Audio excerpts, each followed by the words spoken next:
Alright, so before I start this video, thank you so much to Infinity Mice for sending both of these pads out to me. This is the Vagabond, this is the Infinite Hybrid.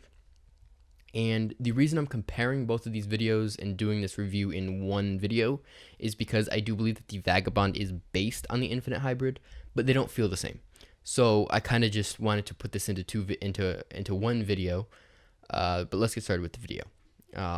But before that, use my codes in the description. Saves you money on sites. Why wouldn't you use it? It's free money. And like and sub, yeah. So again, thank you so much to Infinity Mice for sending these out to me.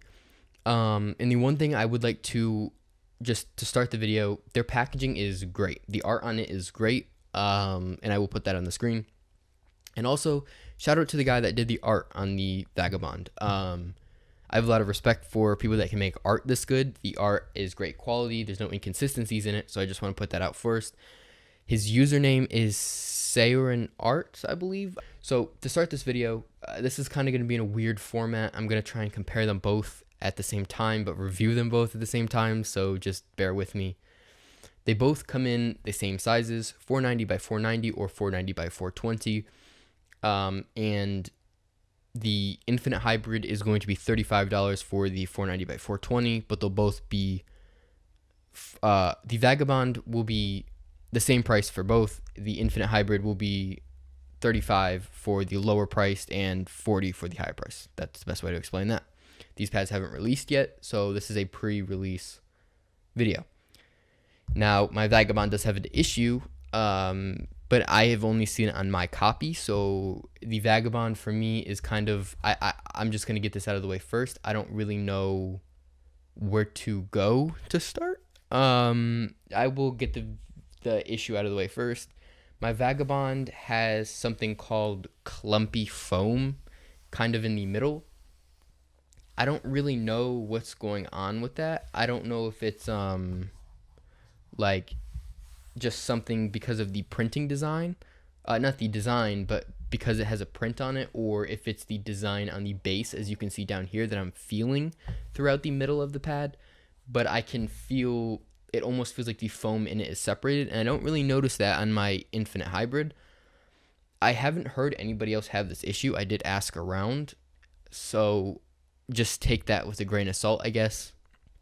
Now, the base is 3.5 millimeters for both, and it is a custom IPU base, and it feels fine. It's not on the level of an Artisan, it's not on the level of an LGG pad, but it is pretty good, and it's going to stick to your desk. It's going to be fine for most people.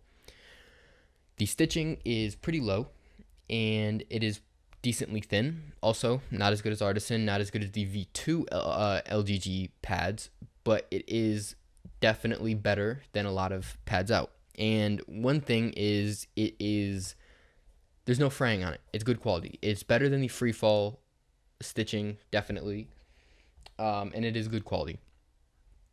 The only piece of fraying that I have is right by where the stitching connects, but I'm not really worried about that. I don't think it's going to come undone. So there is one key difference between the quality on both of these mouse pads, and that is that the Vagabond has the logo printed in the mouse pad. So there is no feel change from the logo to the pad. That is different from the Hybrid. It is on the mouse pad, so you do feel it when you go over it, and I am scared that this will come off, but it shouldn't be a problem for most people, but I can definitely feel like I can pick it and it will come off. The texture of these mouse pads, since the Vagabond is based on the Hybrid, I believe, I will put a texture on the screen. They feel completely different, and I do think that is because there's a print on the Vagabond, obviously, the art. And the art looks very good, as I'll say again. It is smoother. It's considerably smoother. Much, much, much smoother. You almost can't even tell it really has a texture on it. Whereas the Infinite Hybrid, you can tell it has a texture on it. It's not as abrasive as a Hien. It's not smooth. It's, dare I say, definitely a Venus or an Atsu clone in a way. But that is just kind of where a lot of the mouse pads are right now. There's not a lot of originality coming out. But I would say that this is slower than the Atsu. I would say it is decently slower than the Atsu maybe. And a lot of people, the only reason I know this, I don't usually ask a lot of people about a lot of things, but because I was talking to people about the Vagabond, a lot of people seem to think that their Vagabond was slower than their Infinite Hybrid. I don't feel that at all. Maybe it's just an illusion because of the smoothness, but I think that my Vagabond is considerably slicker. I think it has less friction, and I also think it might just be a little bit faster, but it is much smoother. You can tell it has a tiny bit of texture, but it's really like not textured at all, or abrasive, I should say. So if you do like that, and there's no issue, if there's no issues with the release Vagabonds, I would say that this is still a good pad for a lot of people that like art, because there are a lot of people that love art and just like mouse pads as a more of a aesthetic thing. And I think for a lot of people like this style of art in the community, that would be a good choice. It's obviously, I don't think that this has the best feel on the market, but it is pretty cheap for the art quality that you're getting on it. The art quality is very, very good. I also do think that for a hybrid pad, the quality is pretty good on the Infinite Hybrid. This is still cheaper than the LGG Venus. This is cheaper than the Hayate Atsu. I don't think it's as good as both of those, but I would take this over the standard. I would take this over the standard Venus. I think I do prefer the texture of this over the Venus Pro. I wasn't a huge fan of the Venus Pro, but objectively speaking, I think most people would prefer the Venus Pro.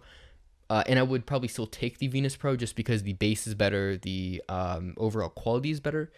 But the Infinite Hybrid is definitely more up my alley in terms of a hybrid pad. I don't really usually like thick hybrid pads. I do just wish they would come out with something original. Like I mean, there's only so many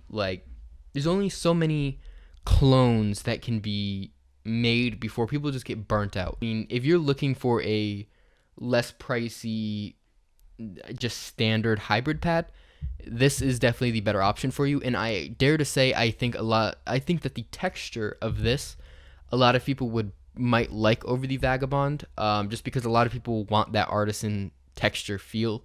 So yeah, that's gonna be the review for this. I think they're both pretty basic, standard mouse pads. But I do think that the Vagabond offers something that not a lot of mousepads offer, and that's art. Even if mine has a really big issue that kind of made it unusable, if it doesn't have that issue, I think a lot of people will like it. And the Infinite Hybrid, again, I think it's just a run-of-the-line hybrid pad. That's me in this video. Thank you so much for Infinity Mice for sending this out to me. And yeah, peace.